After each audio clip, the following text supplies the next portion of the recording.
Hey kids, this is Ivan. How you doing?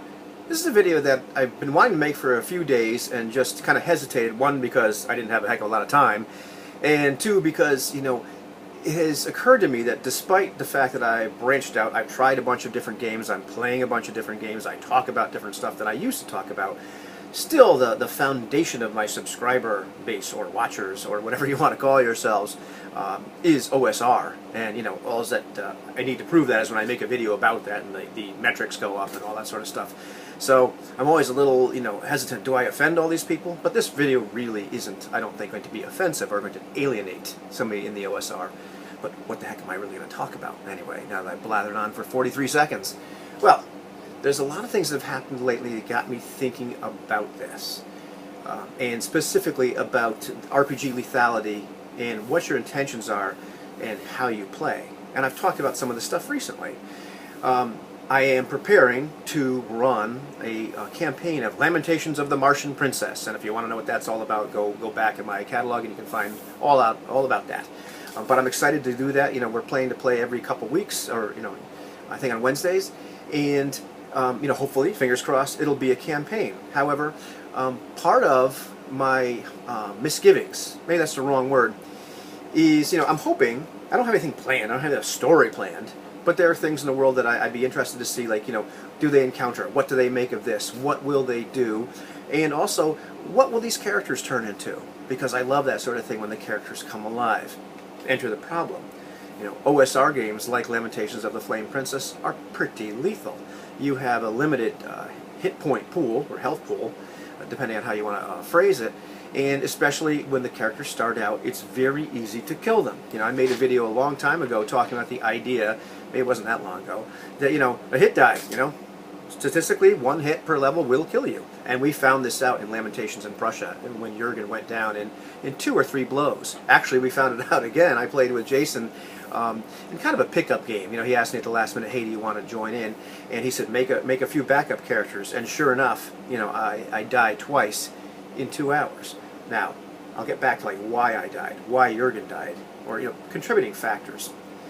But so enter the conundrum that I would like to see how things unfold with the characters in this particular campaign, but the possibility or the likelihood of them dying when they encounter something nasty is rather high. And I talked very recently, made another video talking about how the lethality or the mechanics of a game can inform who my character is or how I play them. The kind of having this sort of meta knowledge, and not in a bad way, where I temper the actions of my character or the motivations of my character based upon their view of real-world consequences in their fictional world. If I'm playing Ubiquity, an all-for-one regime diabolique, Philippe's been shot to within an inch of his life more than once, and he got out of the scrape. He's more of a die-hard type guy, or Corbin Dallas.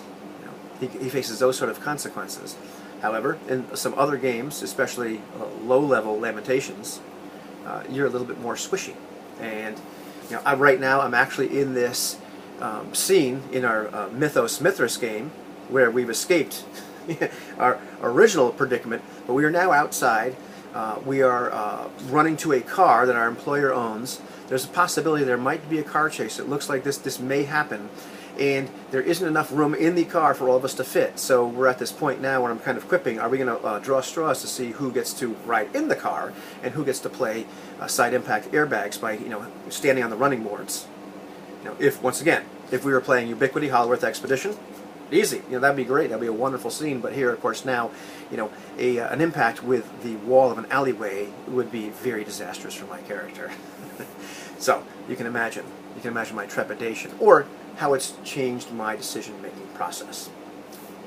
Which leads me to, because I didn't really have an outline for this video, so forgive me, leads me to part of what happens in these in a game where there's a more of a higher chance of lethality or of serious injury.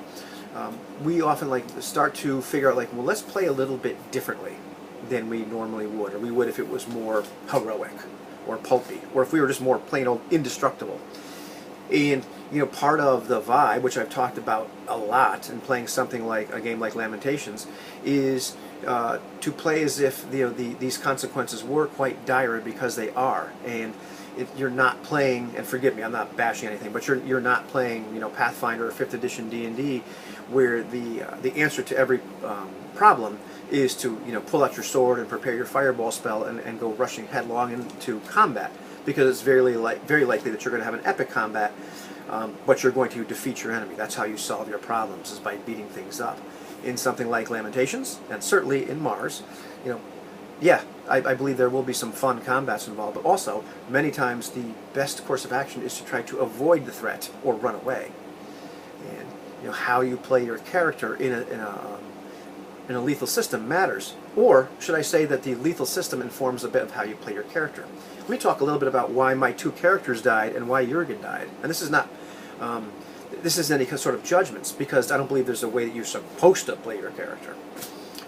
In the game that I played with Jason, where he ran it, I played my characters in such a way I did not take them quite so seriously, and maybe that was, you know, a bad choice on my part, because I wasn't 100% sure of what the intent or the tone of the game was going to be, and I knew I wasn't going to be able to play it all the time, and the situation was a little bit bizarre. But I had my characters do some things that, you know, if I was really immersing myself in these characters, really taking a look at, man, that's a really big ogre, and he's, you know, just bashed me twice and almost killed me, that I probably would have ran. I probably would have not have hung out with the guys that I found myself with and, you know, enter a cave into the earth, because that wouldn't have been in my best interest. However, I played the character in a, I suppose, more of a beer and pretzels way, where we're going to have a little bit of fun.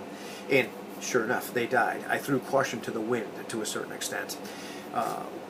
In our Lamentations in Prussia game, one of the ways that Jason played Jurgen, which I loved, was Jurgen was very headstrong. And despite the fact that he was injured, despite the fact that the situation was somewhat dangerous, more due to his injury than anything else, he was so, I'm looking for the right word, but he was so consumed by his mission as a witch hunter that he ran headlong into situations that were rather dangerous, with zombies and with you know, what he believed were witches, which turned out to be, you know, very tough shape changers, which just pretty much, well, they killed him. And so ignoring some of those signs that hey, you're already hurt, or hey, this situation might be a little bit more dangerous, or by misinterpreting some of the, you know, signs about the danger of the situation, he ran headlong into his own demise, which was okay. It was actually quite satisfying. We all enjoyed that. I'm not sure Jason enjoyed it at that particular second, you know, upon reflection afterwards. But, you know, certainly the lethality of the system, the consequences inform how you're going to play. And it's, you know, the video's already gone longer than I wanted it to, but what the hell. The intention for play sometimes can clash with that. As I sit down and think, well, what's my intention for playing Lamentations of the Martian Princess? Like I said in the beginning, I'd really like to see what happens with these characters. I'd really like to see what happens. What do they find out? What do they discover? What do they do? The chances of them not doing this with their first character are rather high. They've already made 3 characters each, and we'll see what happens with that. I'm not saying that I want to back out and let's play a different system. That's not the point. It is just something to be mindful of when you're playing any game, is what will the mechanics of the system do? What do you want to do as a player or as a game master to modulate that? Or how do you want to keep that in mind? Or where do you want to put your expectations? Do you want to put, you know, make sure you don't put your expectations so high that you believe that these characters will survive no matter what. Don't place your expectations to the point where you find yourself fudging dice rolls. You know, and if you find yourself in that situation, as I alluded to in a video I made a little while ago now, maybe you're playing the wrong game. But these are just things to consider, things that, you know, I'm considering at this particular point, and just trying to keep in the forefront of my mind, making sure that I don't impose my will or force things to go the way I would want them to, and fight the system. Stuff like that. You know, it's funny too that you know, Anthony mentioned very recently, as we were talking about you know, game lethality, especially some comments that Robert, the narrator, made. He actually made an excellent response video to mine, and then another internal one about game lethality. There are some interesting consequences, or not consequences, but reactions or things that people do when games become more lethal. Anthony shared this anecdotal story about years ago playing Call of Cthulhu and having hit locations come out in another D100 game and importing them into this this Call of Cthulhu game. And initially, it looked like you were taking a system that was already deadly, but making it much more deadly. You no longer had this giant hit point or health pool.